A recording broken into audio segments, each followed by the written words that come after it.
Ça nous pose deux questions. D'abord le problème de la gouvernance, ça veut dire que certains de nos actionnaires vont disparaître ou vont être absorbés par les nouvelles structures comme les métropoles, quelle est la place des départements. Et puis après se pose la question du territoire, sur quel territoire on va intervenir. C'est quand même une très bonne nouvelle de voir que les collectivités sont en train de se réunir pour former des communautés plus importantes, communautés de communes qui vont atteindre 20 000 habitants.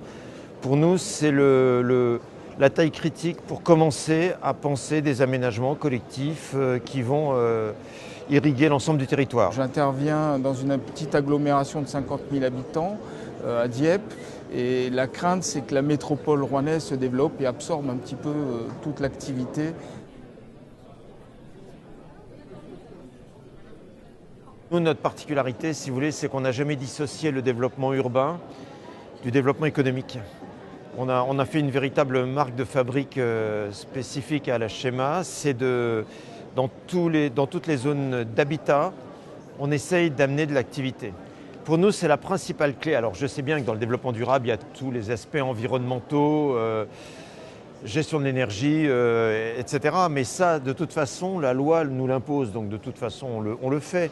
Dans le domaine de l'aménagement, c'est comment on conçoit des quartiers où on préserve la ressource, ou de manière très concrète, par exemple, on réfléchit à une préservation du milieu naturel, éviter de consommer les ressources naturelles, développer des modes de chaleur. Et puis il y a toute la question aussi sur laquelle on peut se positionner, qui est la rénovation thermique des bâtiments. Nous, en tant qu'EPL, on a expérimenté de nouvelles techniques dans le domaine du bâtiment, dans le domaine de l'aménagement, où on peut trouver des solutions qui permettent aux collectivités qui rencontrent notamment des problèmes de financement, à travers des montages juridiques innovants, de leur permettre de réaliser simplement leurs projets. Nous, cette innovation, on la voit dans le partenariat avec le privé. On travaille de plus en plus dans des sociétés de projets avec des entreprises purement privées. C'est une forme d'innovation très importante pour les SEM. D'autres ont fait d'autres choix de protéger leur territoire un petit peu avec des sociétés publiques locales, du in-house. Nous, c'est exactement l'inverse.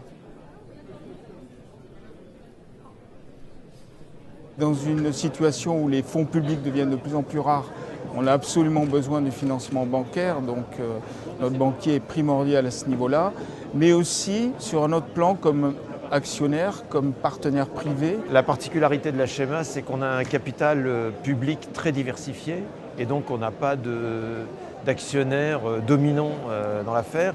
Et du coup, les banquiers prennent une importance toute particulière.